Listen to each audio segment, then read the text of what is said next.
Welcome back to Celestial Scrolls, where ancient Chinese myths and legends come alive through the power of storytelling.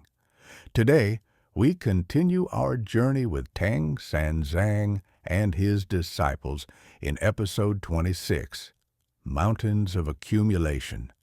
Having survived the Desert of Forgetfulness where memories slip away like sand through fingers, our pilgrims now face the opposite challenge.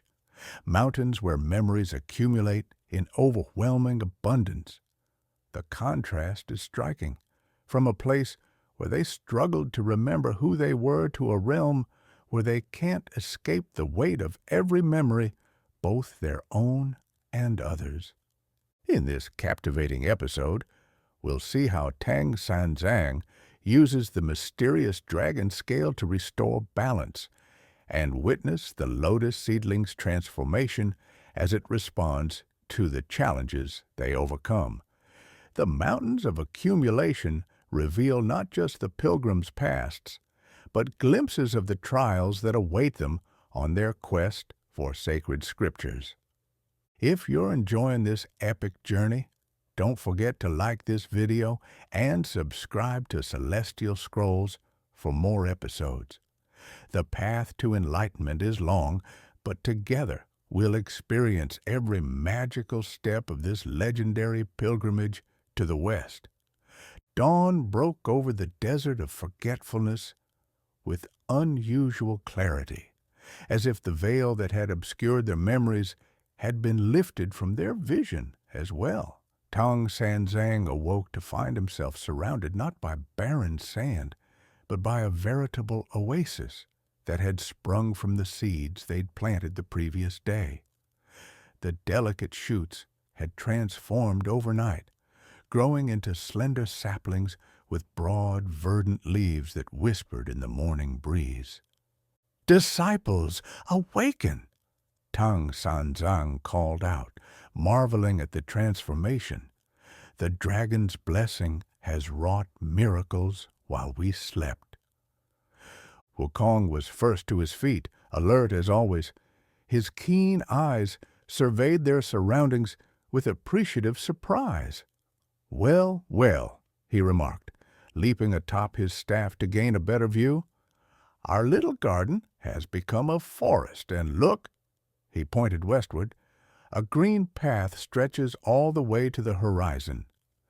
Indeed, their trail of planted seeds now formed an unmistakable road of vegetation cutting through the golden dunes, leading precisely toward the west. In the far distance, where the previous day showed only endless desert, now rose the faint silhouette of mountains, their peaks partially obscured by morning mist.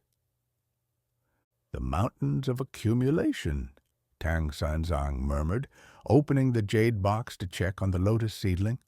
To his delight, the plant appeared more vigorous than ever, its 12 leaves fully extended and the central bud slightly larger, with a hint of golden color at its tightly closed tip. Bajie stretched languidly, his appetite apparently restored along with his memories. "I dreamt of peaches and wine," he announced, patting his round belly. "A good omen, surely." Sha Wujing was already packing their belongings, his movements efficient and purposeful. "The sooner we depart, master, the sooner we reach those mountains. I mislike lingering in this desert, greenery or no." They broke their fast with the remaining provisions from the plains people, grateful that they would not need to ration the special water anymore. The growing plants had altered the desert's atmosphere. The air felt cooler and more humid, almost sweet to breathe compared to the previous day's parched emptiness. As they set off along their verdant path, Tang Sanzang reflected on how dramatically their situation had changed. Yesterday, the desert had threatened to strip away their very identities. Today, they walked a road of their own making, memories intact, purpose clear. The white horse seemed to share his optimism, prancing with renewed energy despite the weight of its rider. "Master," Wukong said, walking alongside the horse, "what do you make of the dragon's warning about these mountains we approach? If the desert takes memories away and the mountains represent the opposite, then they give memories in abundance." Tang Sanzang finished the thought. "Perhaps memories not our own, or more than we wish to carry." Baji overheard their conversation and laughed nervously. "Haven't we all experienced enough in our long lives? I've no desire for additional burdens upon my mind." "The dragon gave us its scale for a reason," Sha Wujing reminded them, "to restore balance when memories overwhelm." Tang Sanzang touched the pouch where he'd stored the iridescent dragon scale. "Indeed, we must remain vigilant for signs of this new challenge." Their journey westward proceeded with remarkable ease. The plant-lined path remained firm beneath their feet, offering welcome relief from the shifting sands. By midday, the distant mountains had grown considerably larger, revealing themselves to be an imposing range with strangely shaped peaks that looked almost like piled objects rather than natural formations. "Do those mountains appear cluttered to anyone else?" Baji asked, squinting at the horizon. Wukong nodded, his expression unusually serious. "Like great heaps of something, not earth and stone alone." As the sun began its descent toward the western horizon, they reached the desert's edge, where sand gave way abruptly to soil. The transition was so distinct it appeared as if a line had been drawn across the landscape. Behind them stretched the golden expanse they had crossed. Ahead lay a narrow valley leading into the foothills of the strange mountains. The valley floor was blanketed with wildflowers of every imaginable color, their sweet fragrance carried on the gentle breeze. Small streams crisscrossed the meadow, their crystalline waters catching the late afternoon sunlight. "What a welcome sight after the desert's emptiness," Tang Sanzang remarked, dismounting to allow the white horse to drink from one of the streams. No sooner had his feet touched the flower-covered ground than a curious sensation washed over him, a memory, vivid and complete, of a spring day from his childhood at the Jinshan Temple. He could feel the cool stone beneath his young feet, taste the sweet rice cake his master had given him, hear the temple bells calling monks to evening prayer. Tang Sanzang gasped, staggered by the sudden intensity of the recollection. It was not merely remembering, it was reliving the moment in its entirety. "Master!" Wukong was at his side, instantly steadying him. "What troubles you?" "A memory," Tang Sanzang explained, his voice slightly trembling, "from my childhood. So clear it might have happened moments ago rather than decades past." Wukong's face darkened with concern. "The Mountains of Accumulation begin their work already, it seems." Sha Wujing and Ba Jie had also stepped onto the flower-covered ground, and both now wore expressions of startled wonder. "I just remembered catching my first fish," Sha Wujing said quietly. "Every detail, the weight of the spear in my hand, the sun on the water, even the smell of the river mud." Baji's eyes had grown distant, and I recalled the first time I transformed, the strange sensation of my body changing shape, the panic, then the exhilaration of new power. He shook his head as if to clear it. "It was years ago, yet I felt it anew." Tang Sanzang glanced toward the mountains looming before them. If merely stepping onto this valley floor brings such vivid recollections, what awaits us as we climb higher? We must proceed with caution, Wukong advised. Perhaps we should make camp here and approach the mountains with fresh resolve tomorrow. They agreed, establishing a small camp near the valley's entrance, beside one of the clear streams. The plant path they had created in the desert had ended at the transition point, but they no longer needed its guidance. The way forward was unmistakable, though increasingly daunting.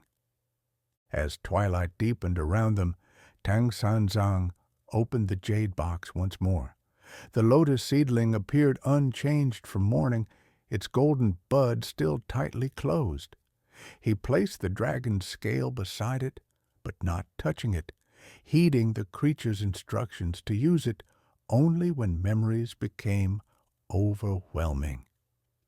Their evening meal was simple but satisfying, supplemented by wild berries Baji discovered growing near the stream. Throughout the meal, each of them experienced occasional flashes of memory, some pleasant, others less so, that momentarily transported them to different times and places. It's as if the boundary between past and present grows thin in this place, Tang Sanzang observed. We must guard against becoming lost in remembrance. Our purpose remains fixed in the present, westward toward Buddha's teachings. When they finally settled for sleep, Tang Sanzang found his dreams unusually vivid, not random imaginings, but perfectly reconstructed scenes from his past. He witnessed again his parents' deaths, his rescue by the abbot, his first readings of the sutras, his commissioning by Emperor Taizong. Each memory unfolded with painful clarity, every emotion as raw as when first experienced. He awoke before dawn, his face wet with tears shed for sorrows long past. The others appeared similarly affected. Even Wukong, whose mind was supposedly forged against such influences, sat cross-legged nearby, his expression troubled as memories evidently played across his consciousness. We cannot linger here, Tang Sanzang decided, rising to his feet. The longer we remain, the more entangled we become in our own histories. They broke camp quickly and began their ascent into the foothills. The landscape grew increasingly bizarre as they climbed. Ordinary rocks and trees gave way to formations that resembled physical objects. A boulder shaped exactly like an open book. Trees whose branches held not leaves, but what appeared to be hanging scrolls. Streams that flowed not with water, but with what looked disconcertingly like ink. This mountain accumulates knowledge as well as memories, Tang Sanzang realized aloud. Look there. He pointed to a grove of trees ahead, where countless sheets of paper appeared to grow like leaves, covered in writing from various hands in multiple languages. Recorded thoughts, Wukong said, plucking one such paper leaf to examine it. Someone's reflection on the nature of impermanence. Quite profound, actually. As they ventured deeper into the mountains, the accumulations became more personal. Tang Sanzang found himself walking through a gorge whose walls were lined with scenes from his own life, depicted in perfect detail as if by a master painter. Bajie encountered a pool reflecting not his current form, but every shape he had ever worn. Sha Wujing discovered a cave that echoed with the voices of everyone he had ever spoken to, layered in a haunting chorus. Most troubling was Wukong's experience, a clearing filled with identical copies of his staff, each representing a battle he had fought, arranged in chronological order from his earliest skirmishes to his recent victories against demons on their westward journey. "This place knows us too well," Wukong growled, hurrying them forward. "It peels back the layers of self like an onion." By midday, they reached a plateau halfway up the largest peak. Here, the accumulations took on their most challenging form yet. Not physical objects, but disembodied memories that floated through the air like mist, attaching themselves to any who passed through. Tang Sanzang felt himself besieged by not only his own past, but fragments of others' experiences as well. The joy of a young woman on her wedding day, the terror of a soldier facing battle for the first time, the serenity of an old man watching his last sunset. These foreign memories settled alongside his own, crowding his mind with lives he had never lived. "Too much," gasped Bajie, clutching his head. "I cannot distinguish myself anymore." Even Wukong staggered under the onslaught, his legendary focus fracturing as millennia of accumulated memories, his own and others, competed for space in his consciousness. Tang Sanzang, recognizing the danger, reached for the dragon scale with trembling hands. The moment had come to use their gift. He opened the jade box, where the lotus seedling now appeared to be struggling, its leaves curling inward as if to protect the golden bud from the overwhelming influx of memories. "Balance must be restored," Tang Sanzang murmured, placing the iridescent scale gently atop the soil beside the seedling. The effect was immediate and extraordinary. The scale began to absorb the excess memories like a sponge drawing in water, its surface rippling with colors as it processed the immense volume of experiences. The air around them seemed to clear, the disembodied memories retracting from their minds and flowing instead toward the scale. Tang Sanzang felt his thoughts becoming ordered once more, the foreign memories receding while his own settled back into their proper perspective. Important, but not all-consuming. His disciples straightened one by one, relief evident in their expressions as mental clarity returned. The lotus seedling responded as well, its leaves unfurling once more. To Tang Sanzang's amazement, the golden bud at its center began to open slightly, revealing just a glimpse of the radiance within. "Look," he whispered, pointing to the partially opened bud. "It grows in response to balance, neither forgetting nor drowning in remembrance." The dragon scale continued to pulse with absorbed memories, but rather than simply containing them, it appeared to be processing them in some way. Gradually, the scale began to produce a fine golden powder that settled around the lotus seedling like enriching soil. "It transforms excess into nourishment," Tang Sanzang realized. "The very challenges that threaten to overwhelm us become sustenance for truth's growth." They remained on the plateau until sunset, allowing the dragon scale to complete its work.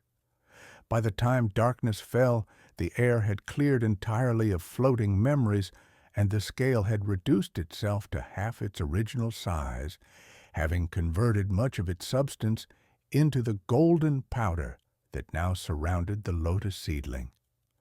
The partially opened bud emitted enough light to illuminate their small camp, casting a warm glow that somehow felt protective, keeping the mountain's accumulated memories at a respectful distance. "We should rest here tonight," Tang Sanzang decided. "Tomorrow, we face the final ascent to the mountain's peak." As they prepared for sleep, Wukong approached his master, with uncharacteristic hesitancy. "The memories I experience today," he began, "not all were my own." "Nor were mine," Tang Sanzang acknowledged. "But among them," Wukong continued, "I glimpsed what might be our future, challenges that await us further west, difficulties beyond anything we've yet faced." Tang Sanzang nodded solemnly. "I saw similar visions. The mountains of accumulation gather not only what has been, but hints of what may come." "Are we prepared for such trials?" Wukong asked, genuine concern evident in his usually confident demeanor. Tang Sanzang glanced at the lotus seedling, its partially opened bud gleaming with inner light. "We grow stronger with each obstacle overcome," he said simply. "Truth reveals itself gradually, petal by petal, as we prove worthy of its revelation." As they settled into sleep, protected by the lotus seedling's gentle radiance, Tang Sanzang reflected on their journey thus far. From the plains of whispered prayers, through the desert of forgetfulness, to these strange mountains of accumulation, each landscape had presented a unique challenge to their quest, yet each had also contributed to the growth of the precious seedling they carried. What would the next terrain demand of them? What further transformation would the lotus undergo? These questions followed Tang Sanzang into his dreams, which, thanks to the dragon scale, were now his own again, neither stolen by the desert nor overwhelmed by the mountain's excess. In the final moments before true sleep claimed him, Tang Sanzang found himself contemplating the nature of the pilgrimage itself. Perhaps the ultimate truth they sought in the West was not something entirely new, but rather the perfect balance of all they had experienced along the way: remembrance and forgetting, emptiness and abundance, challenge and growth. The lotus bud pulsed once with golden light, as if in agreement with this insight, before settling into a steady glow that watched over the pilgrims through the long mountain night. And that concludes episode 26, Mountains of Accumulation. Our pilgrims have navigated through the challenges of both forgetting and remembering too much, finding that crucial balance that allows them to continue their sacred journey. What new terrains and trials await Tang Sanzang and his faithful disciples? How will the lotus seedling continue to transform as they overcome each obstacle? We'll discover all this and more in episode 27, where the adventure takes an unexpected turn. If you enjoyed this tale of memory, wisdom, and balance, please hit that like button and share with fellow mythology enthusiasts. Your support helps our Celestial Scrolls community grow. Don't forget to subscribe and ring that notification bell to join us for the next exciting chapter in this epic pilgrimage. Have thoughts about Tang Sanzang's journey or predictions about what comes next? Drop them in the comments below. I love hearing your insights. Thank you for traveling these mountains of accumulation with us today. Until our paths cross again on the journey westward, this is Celestial Scrolls, bringing ancient wisdom to modern ears. See you in the next episode, fellow pilgrims.